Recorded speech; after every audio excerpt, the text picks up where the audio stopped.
শিক্ষিত না, আমি শিক্ষিতর কথা বলছি না। আপনি যদি মানুষ হতে চান তাহলে আল্লাহ একটা শিক্ষার কথা বলছেন,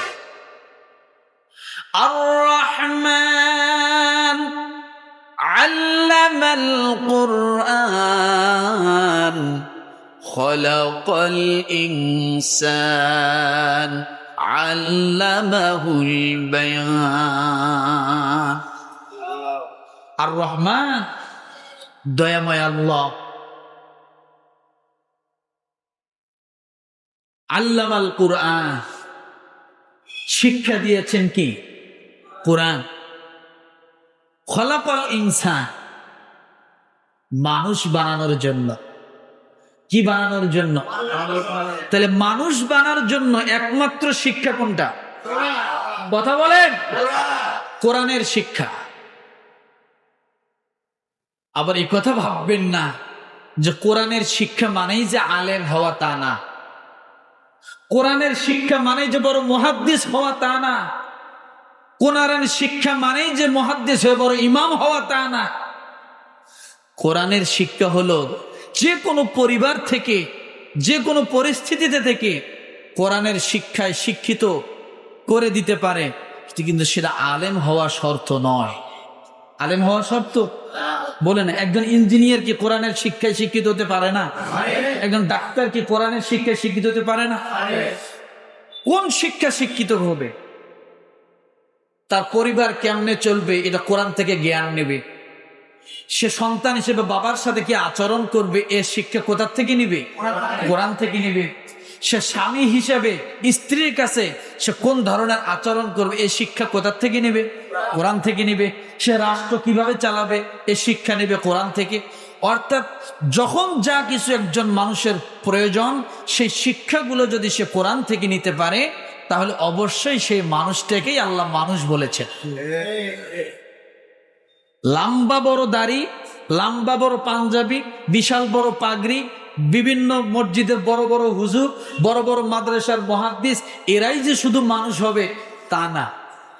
মানুষ একজন ডাক্তারের ভিতর থেকেও হতে পারে, একজন ইঞ্জিনিয়ার থেকেও হতে পারে, একজন জেনারেল শিক্ষিত থেকে হতে পারে, একজন আর্মির অফিসার হতে পারে, একজন পুলিশের অফিসার হতে পারে।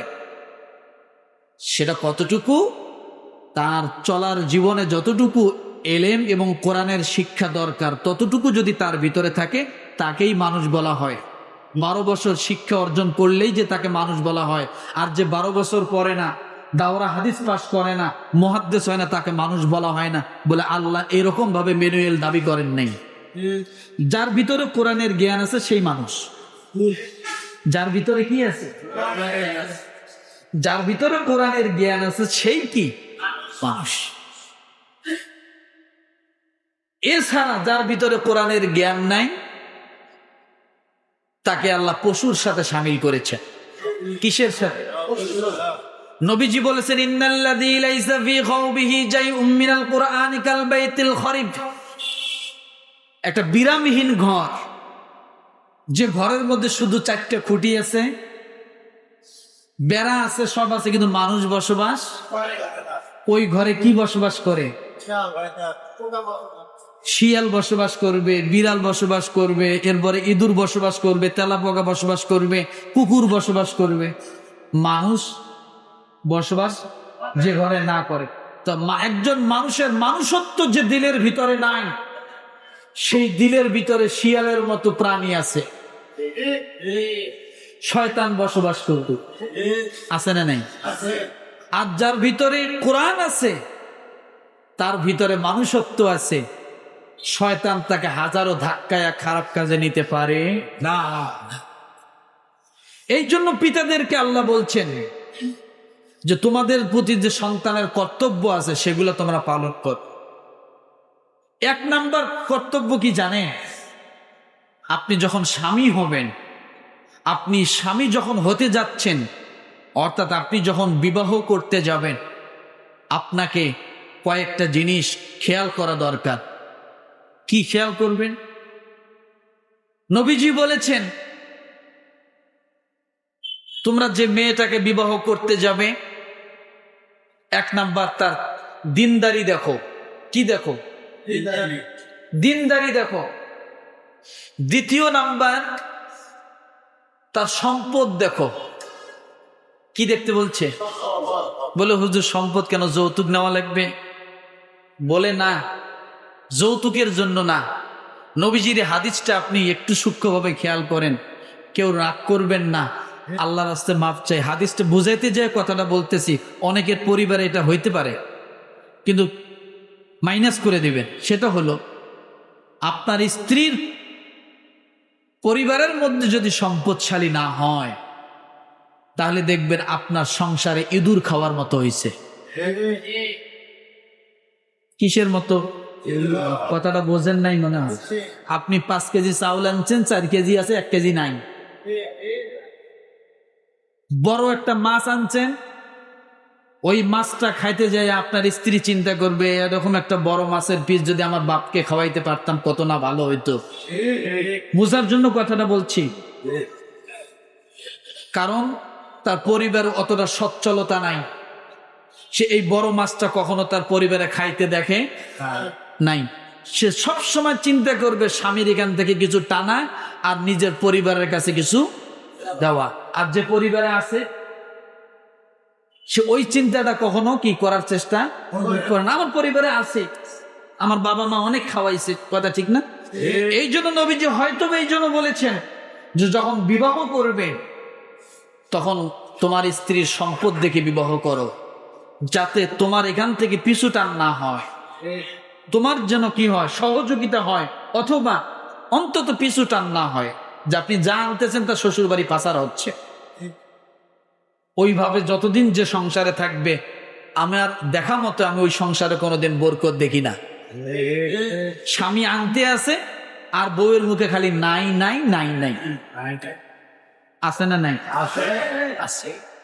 নবীজি তৃতীয় নম্বরে যে কথাটা বলেছেন, সুন্দরী দেখে বিয়ে করো। কি বলেছেন? সুন্দরী দেখে বিয়ে করো। তাহলে বিয়ের প্রথম শর্তটা কি কি বলেন তো দেখি? দিনদারি, দ্বিতীয় নম্বরে সম্পদ, তৃতীয় নম্বরে সুন্দরী। এখন এই 3টা জিনিস যদি আপনি ফলো করে বিয়ে করেন, তাহলে আপনার ঘরটা কি হবে? শান্তি না অশান্তি? শান্তি। অল্পতে তুষ্টি হবে, বেশি চাহিদা থাকবে না। সোনো একটা পাইলে হয়েছে, না পাইলেও হয়েছে, এক সোনো নিয়ে মারামারি করবে। দ্বিতীয় নাম্বার, একটা সন্তানের হক কি জানেন? তাহলে আপনি বাবা হিসাবে, স্বামী হিসাবে প্রথমে কি করছেন? আপনার সন্তানের জন্য ভালো একটা মা নিয়ে আসছেন। ওই গাছ আপনি রোপণ করবেন, গাছের চারায় যদি পোকা থাকে, ওই গাছের চারা আপনি যত সার দিয়ে, যত ভালো মেডিসিন দিয়ে, যত ভালো জমিনে আপনি রোপণ করেন না কেন, ওই গাছ থেকে ভালো ফল আশা কোনোদিনও করা যাবে না। রাগ করতেছেন কথাগুলো? তাহলে ভালো চারার জন্য ভালো বীজ দরকার। ভালো চারার জন্য কি দরকার? ভালো বীজ দরকার। ভালো বীজ দিতে পারবেন না, ভালো ভালো চারার আশা করবেন, তা কোনোদিনও হবে না। তাহলে আপনি সন্তানের জন্য একটা ভালো মা নিয়ে আসলেন। এরপরে আমরা যখন একটা সন্তান দুনিয়াতে আনতে যাই, আমরা যখন স্বামী স্ত্রী যখন আমরা একত্রিত হতে যাই, শুধু সেটাকে আমরা আনন্দই মনে করি আর খুশি উপভোগ করি, সুখ উপভোগ করি।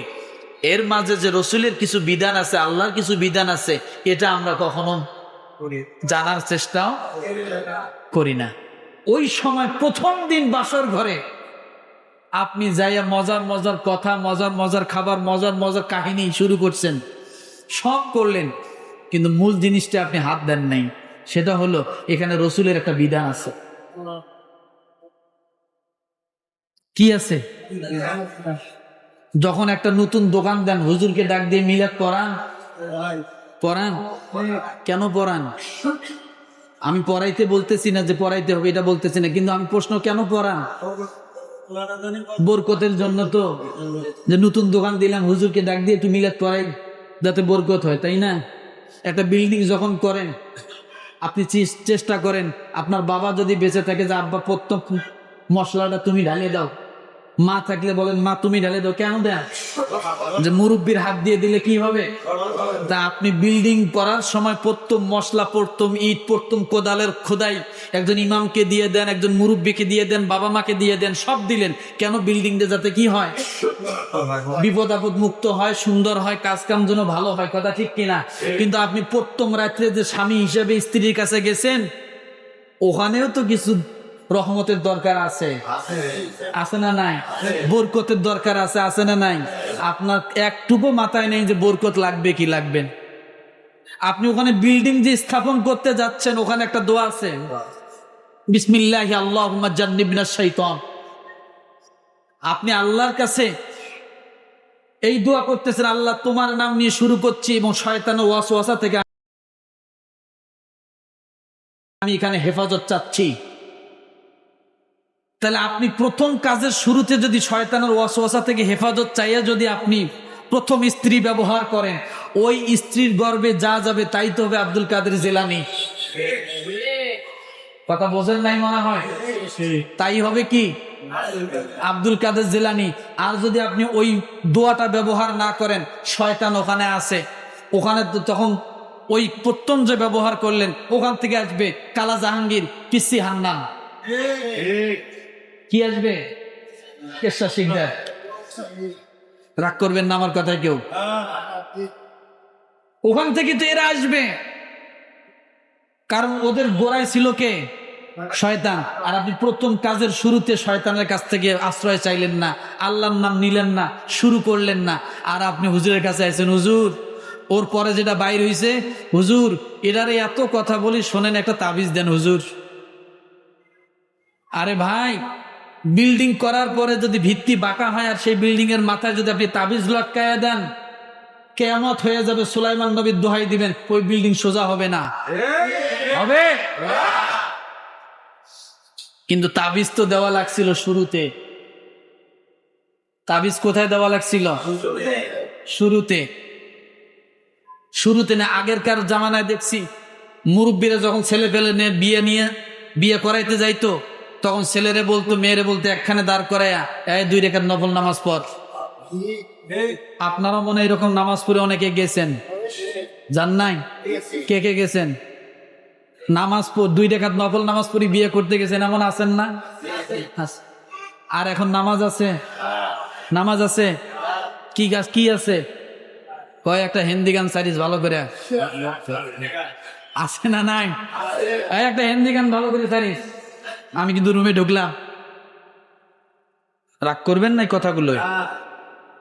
এই জন্য আমরা যা আশা করি তা হয় না, লাস্টে আমরা দৌড়ে হুজুরের কাছে। আর হুজুরও এমন, হুজুররাও এমন। আমি হুজুরকে বিরুদ্ধে কিছু বলে যাই, শোনেন, হুজুরের কাছে যাবেন, হুজুর হুদে আপনারে কইব 5300 টাকা লাগবে। উদ্দেশ্য কি? আপনার ছেলেরে সোজা করে দেব। ওটা বেকা হয়েছে, আছে না নাই? আছে না? হুজুর কবে 5300 টাকা লাগবে, একটা মোরগ লাগবে, একটা খাসি লাগবে। বাহ, হুজুরের 3 মাসের খাওয়া শুরু হয়ে গেল, আছে না? আবার কিছু দরকারও আছে এরকম ভাই, এরকমটা না হলে হয়ও না। বাঙালি বেকা জায়গায় যা সোজা হয়, আর সোজা জায়গায় যায় বাঙালি কখনো সোজা হয় না। রাগ করলেন নাকি কথায়? এইভাবে কিছু হুজুরও ব্যবসা করে নিতেছে। হুদয় একখান কাগজ লিখে দিয়ে তাবিজের খোলের ভিতরে ঢোকাই দিয়ে বলতেছে দেন 501 টাকা।